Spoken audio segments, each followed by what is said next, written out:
Hi, hello, வணக்கம் மக்களே. நேயர்கள் அனைவருக்கும் வணக்கம். நான் உங்கள் மதன். இன்னைக்கு நீங்க நம்ம சேனல்ல திரைக்கு பின் நிகழ்ச்சியில பார்க்க போறது கேமரா கவிஞர் திரு பாலுமகேந்திரா அவர்களை பத்தி தான்.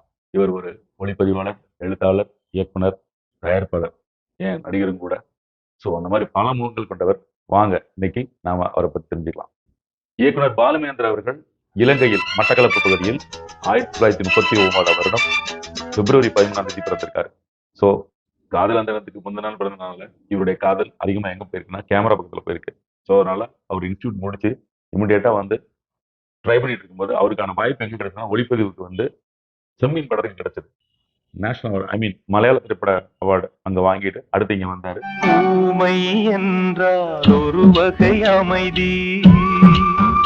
அப்புறம் இன்னொரு தெலுங்கு படத்துல போயிட்டு நந்தி அவார்டு இப்படி கண்டினியூ போயிட்டு இருக்கும்போது கன்னடத்துல ஒரு படம் பண்றாரு. அந்த படம் பேர் கோகிலா 1977. அதுக்கப்புறமா ஸ்டேஜ் பை ஸ்டேஜா தமிழ்ல மூவ் பண்றாரு. அந்த திரைப்படம் தான் தமிழ்ல அவர் இயக்கிய படம் மூடுபனி அப்படின்ட்டு. மிகப்பெரிய ஹிட் சாங் உண்டு அதுல. இது ஒரு பொன் மாலை பொழுது இந்த மாதிரியான பாடல்கள்லாம். அதுக்கப்புறமா வந்து அவர் என்ன பண்றாரு அப்படின்னு பாத்தீங்கன்னா திரும்ப வந்து நம்ம உலக நாயகிட்ட போயிட்டு அந்த மாதிரி ஒரு கதை வச்சிருக்கேன், நல்லா இருக்கும். இதுக்கடையில ஒளிப்பதிவு பண்ணிட்டு இருக்காரு நிறைய படங்கள். ஆனா இயக்கத்துல அவருக்கு தாக்கம் அதிகம். கடைசி வரைக்கும் நான் இளையராஜா கூட தான் டிராவல் பண்ணுவேன்னு சொன்னாரு. சொன்ன மாதிரியே செஞ்சாரு. தன்னுடைய தலைமுறைகள் படம் வரைக்கும் இளையராஜா தான் இசையமைச்சாரு. அந்த படத்துல பாத்தீங்கன்னா அதாவது தனுஷ் வச்சு வந்து அது ஒரு கணக்காலம் பண்ணியிருப்பாரு. ஸோ அந்த மாதிரி மூவிஸ் எல்லாம் பண்ணியிருக்காரு. ஆனா இருந்தாலும் வந்து தன்னுடைய ரூட் அந்த கதை திரைக்கதையில வந்து ரொம்ப தெளிவா இருப்பாரு. பூங்காற்று புதிதானது. அவைலபிள் லைட், அதாவது ஒளி சார்ந்த விஷயங்கள், அதாவது லைட் எல்லாம் ரொம்ப பெருசா யூஸ் பண்ணாம அவைலபிள் சோர்ஸ் லைட் தான் அவர் யூஸ் பண்ணார் அதிக படங்களுக்கு. அதனாலதான் அவரை வந்து கேமரா கவிஞர் அப்படின்னு பட்டம் கொடுத்து கூப்பிட்டாங்க. ஸோ இப்படிப்பட்ட இயக்குனர் வந்து நடிகை ஷோபா அவர்களை வந்து கல்யாணம் பண்ணிக்கிட்டாரு. ஷோபா அவர்களை கல்யாணம் பண்ணதுக்கு அப்புறம் அவருக்கு வாழ்க்கை மாறுச்சுன்னு வச்சுக்கோங்க. அதுல அவருடைய வாழ்க்கையை தான் மறுபடியும் அப்படிங்கிற ஒரு படத்துல வந்து அவரே இயக்கி இருப்பாரு. அந்த மறுபடியும் படம் கிட்டத்தட்ட அவருடைய வாழ்க்கையில் நடந்த கதை அப்படிங்கிறது இண்டஸ்ட்ரியில சில பேர் சொல்லுவாங்க. எனக்கு தெரியாது, சொன்னதான் சொன்னேன் நானு.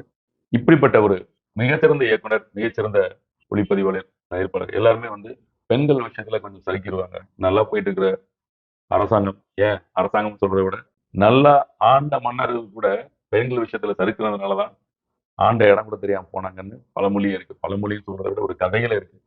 அந்த மாதிரி இதுல வந்து நம்ம ஐயா கொஞ்சம் தவறிட்டதா சொல்லுவாங்க.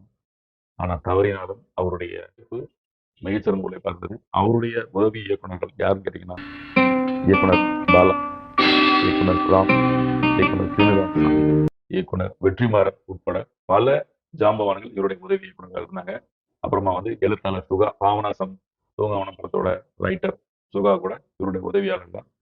ஒரு மாதிரியான பல இயக்குனர்களை உருவாக்கின ஒரு விஷயம் வந்து இயக்குனர் பாலுமேந்திராவுடைய சாரம். என் இனிய பொன் நிலாவே, பொன் நிலவில் என் கனாவே. இன்னும் நிறைய விஷயங்கள் இவரை பத்தி சொல்லிக்கிட்டே போகலாம். குறிப்பா வந்து இவர் கேமரா ஹேண்டில் பண்ண விதங்கள் நேஷனல் அவார்டு வரைக்கும் எடுத்துட்டு போச்சு.